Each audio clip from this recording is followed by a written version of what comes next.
Are you listening? Damn.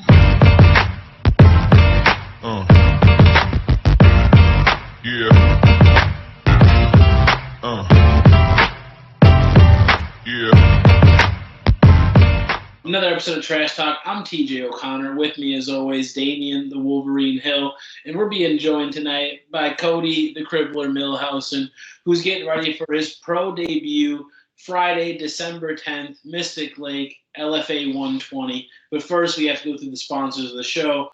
Valhalla Combat Sports Incorporated, Ink Shrinks Tattoo, James Clark Sports Psychology and Hypnosis Therapy, The Fighters, and my mom.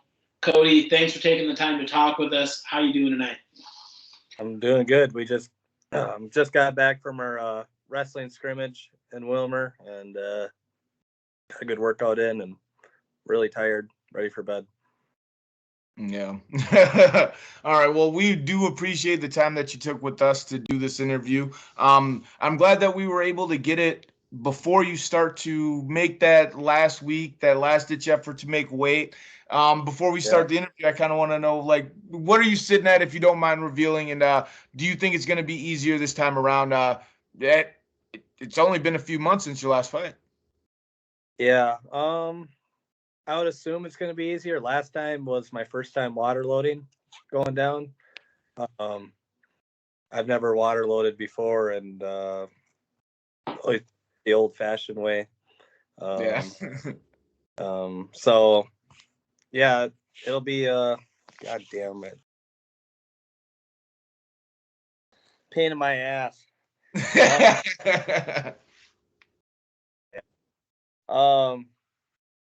I don't know. I bounce between 20, 25 over. Okay, that's actually not that bad of a cut, especially when you hear what some of these other professionals are doing. And my last fight was 40 pounds, so. Oh shit, 20 sounds a whole lot better. Yeah.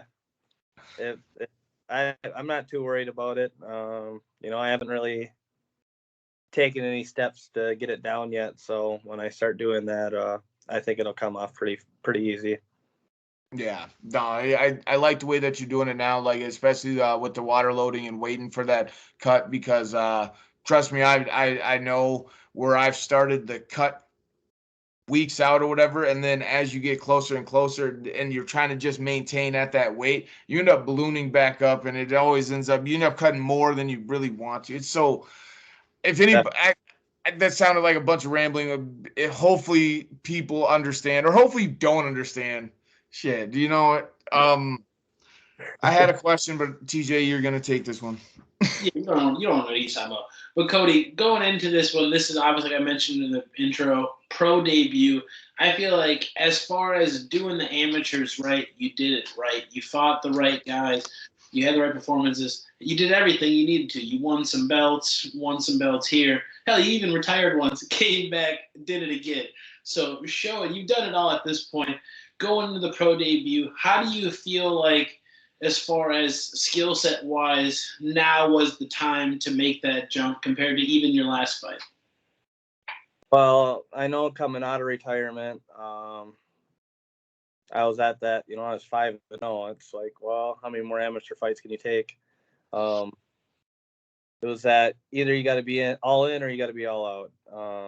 And I've been all in. I've gotten, before, with my first 5 fights, I was only doing judo, and I was only doing Golden Gloves boxing. I was only doing wrestling, and then I go up to Brock's gym and spar on Thursday nights. So I wasn't training MMA, wasn't doing any jiu-jitsu. Now that I got all that, I'm training MMA, I'm doing jiu-jitsu. I've gotten so much better, and I was dangerous before, and I'm just adding to it now. Now I'm not just dangerous on my feet. Now I can put you away on the mat too. Yeah. So I guess, well, now that you're dedicating yourself to all of it, and you knew that you wanted to be all in or all out, and you chose to be all in, was that amateur fight kind of like a warm up to get ready for your pro debut? And if it was a warm up, you couldn't have picked a tougher guy to have your warm up or tune up fight against. What was it like preparing for that fight and actually taking that experience into this next professional debut? It was a little bit of a shock initially because like I wasn't doing any of that stuff when I was off. You know, I was just wrestling. I wasn't doing striking or anything anymore. And so to get back into it and get those muscles working again was a little bit tough. And then to fight in front of your hometown and a little bit of jitters. You know, it's a little bit different. You know, I've never used to being the fan favorite. I'm always usually getting booed. So it was definitely different, especially with Joey fighting in front of me, and then how his fight ended, and the big adrenaline dump right before his fight, and then walking into that cage, and I didn't even mentally, I didn't even think I was fighting until we got in that exchange where I stepped back and I kind of shook my head and blinked a couple times, like, holy fuck, I'm fighting. Yeah. And it didn't even come to me yet. Like I was just kind of starstruck.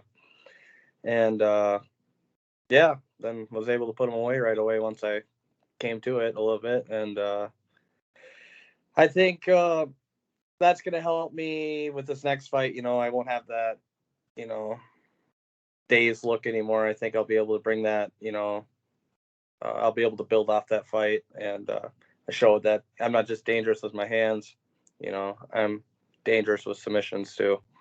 Yeah, well, it's good to know that you worked through a little bit of jitters too, because you never really came across as a jittery fighter. I don't know if it was ever true in your last fights, but you've always seemed to embrace the hatred, embrace the grind, and embrace the fight.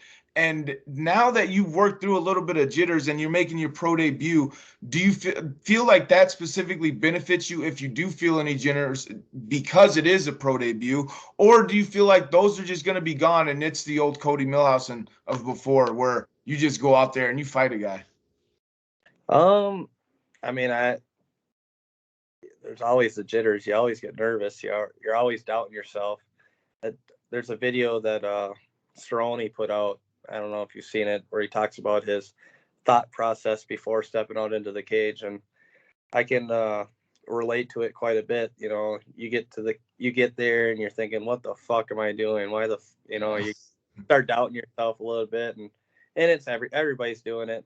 You know, you just got to get in there, and the hardest part is just engaging right off the bat. You know, that's kind of why I hate rounds. I wish I just went 15 minutes straight, because engage and then disengage and then re-engage again. It's kind of tough sometimes. But am I nervous? Yeah, I mean, it's fight. It takes one punch and you can be done. But no, I'm not nervous in the aspect that I think I'm a better striker. I'm a better wrestler. I'm bigger. I'm stronger. I'm faster. I think I'm got a little bit more knowledge. I mean, his 6 fights have all been this year. And even his last fight was July, and I fought in August. So I fought more recently than he has. He's been more active than I have this year. But to only take a fight, you know, to go start your amateur career at, what was it, January 16th, and to end it on July 25th, and then jump right into pros. I mean, all his fights have been at 145, except one. His one loss is at 135. He lost to some guy that's 8-10.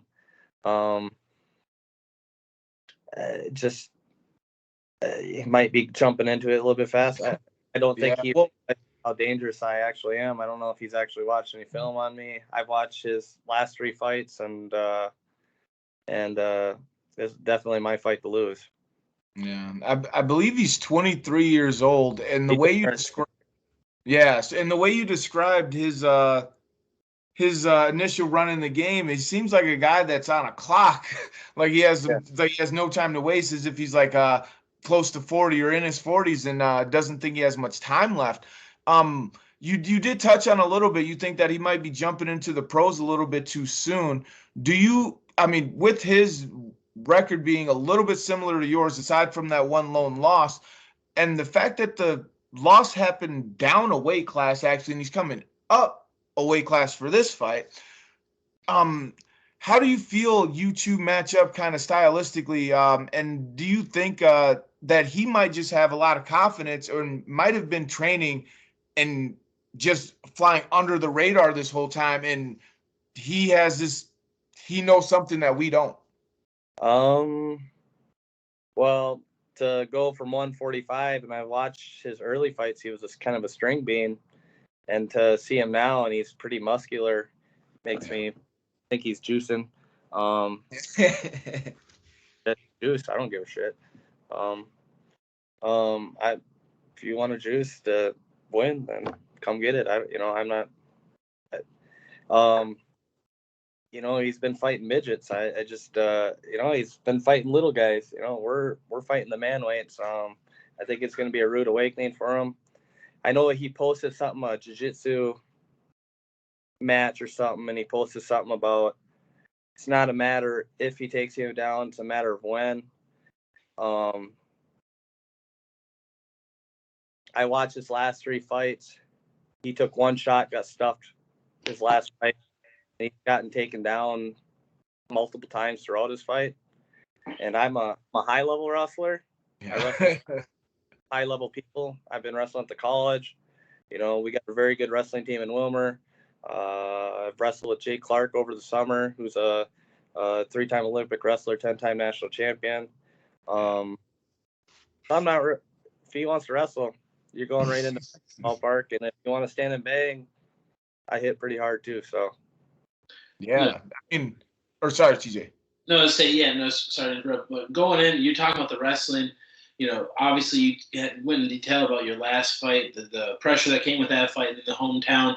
How is that translated into a training camp with this fight? And correct me if I'm wrong, I believe this is going to be your first fight actively as a wrestling coach as well. How is that? You feel like that's helps being in the room with all these, literally these young, hungry kids every day.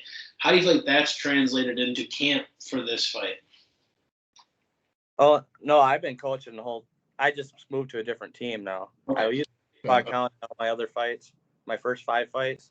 Now I've been coaching with Wilmer. This is my 3rd year with Wilmer. I love fighting during the winter because I feel like my conditioning is I put my lungs, like my title fight against Dustin Klapperick. We got done 5 rounds, and I thought I could have went another 3 easily. I mean, it just it gets my conditioning to the next level, and like the guy I'm wrestling with right now quite a bit. He's supposed to wrestle with the Navy next year. So he's already going Division I. He's built really similar to this guy. He's got big tree trunk legs, big neck. He doesn't have quite as broad of shoulders, but I'm sure he's a hell of a lot better wrestler. And I get to wrestle with a guy like that every day. Yeah, so getting to do that, and obviously, like I said, that translates so much into the fight game itself. Looking at this fight, obviously, there's a lot that goes into it, and I apologize, my kid's pouting at the door. But using this, what type of fight do you expect come on December 10th? You said you've seen your opponent in action. What type of fight are you expecting? I think he's gonna try standing and banging with me. I have a tendency of dropping my hands. I'm sure he saw it. I think he wants to take advantage of it. He's a big, strong guy, explosive guy. But I think once he feels how hard I hit, just like everybody else I fought, he'll start shooting just like everybody else. I mean, I don't see him. It won't go well for him if we stand and bang. I think his shot is to try and submit me or try to catch me in something. So I think he's going to try shooting on me pretty early. Yeah. And obviously, working with Brock, every day, that's something you're ready for. Your last fight, you proved it. You mentioned earlier how more confident you feel in your ground game here now. So, Okay. what's the one thing that you'd say that you'd have to do to make sure that you get your hand raised in your pro debut as like you have every other time out? Just got to stay dangerous and not do anything stupid. Like I said, I think as long as I don't get caught in anything, it's not. I won't lose this fight. I just got to be smart, pick my shots, be patient. Don't get overextended, and we'll put this guy away. I think we'll put this guy away quick. I think early in the second round, I think he's going to tire out, and he's going to drop his hands, or he's going to come shooting in wildly, and that's how we're going to finish this fight. Oh yeah. Now I got one last question, just because we had touched on the fact that he has put on a lot more weight and a lot more muscle since he's last fought at 145. Do you think that he might have put on a little bit too much muscle and is going to have trouble making weight? Oh yeah, he's big. He's not a tall guy. I think he's a couple inches shorter than me, but muscle. I put on a lot of muscle in my last fight too, and it'll wear on you. And those are big legs to hit. So there's a lot of meat there to hit, and he's not very good at checking. And I feel like he's just going to wear himself out. I don't think he's got the conditioning. You've seen in his fights, he gets pretty desperate at the end of his fights. His hands drop really low. That's the worst thing to do when you got a one-punch knockout guy like me.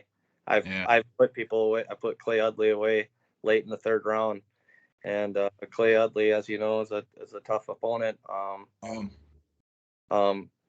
this is going to be his first time going. I'm sorry. I'm third. I got power and I'm tired. I can beat gas. Yeah. I'm still put you away. That's a dangerous thing. No, that's a big thing to have, especially going into the pro fights. Knockout power in the later rounds, especially when you have 2 more minutes in each round. And as you said, he's known to fade in the later rounds, and as the fight goes, he starts to drop his hands. Maybe those things start to happen a lot sooner, and the windows start to open up a whole lot sooner for you in the fight.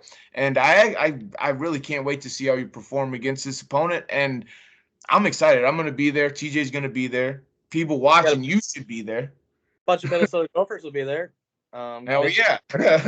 McKee fights on there. I've heard we got a kid that wrestles for the Gophers. That used to wrestle for us. He told us that he's going to be out there. And actually, I was down in Iowa, and I ran into a bunch of Iowa State guys, and they said they were going to be there to watch McKee fight. So I'm down for a wrestling match. We'll give the Gophers a show if we want to do that. I'm down.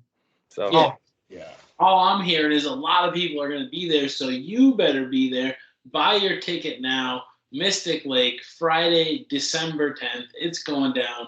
Coty's pro debut. Coty, before we begin to wrap this up, we always like to give a platform to thank any teammates, sponsors, anybody outside the gym that's been there for you leading up to this pro debut.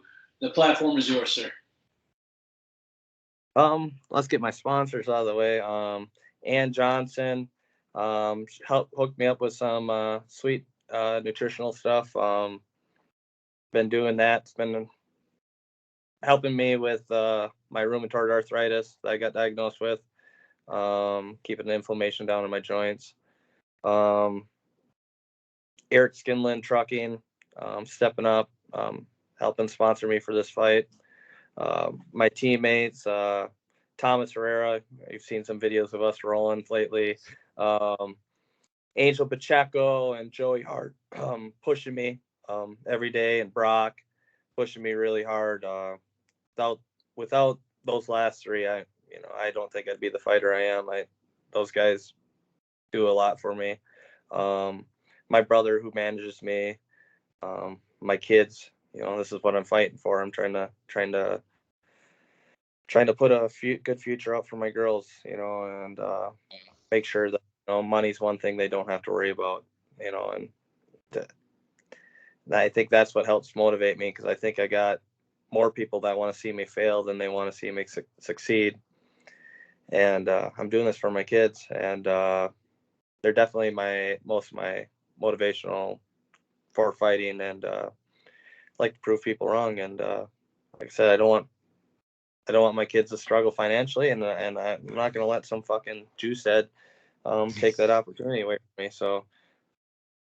Oh yeah. Well, dude, I would love to see you succeed, and I can't wait to see the performance in this fight. Yeah. December 10th, live on LFA, live for LFA on UFC Fight Pass. Be there. Make sure to get your tickets. Mystic Lake Ballroom at the Mystic Lake Casino. Don't be a hoe. Boom.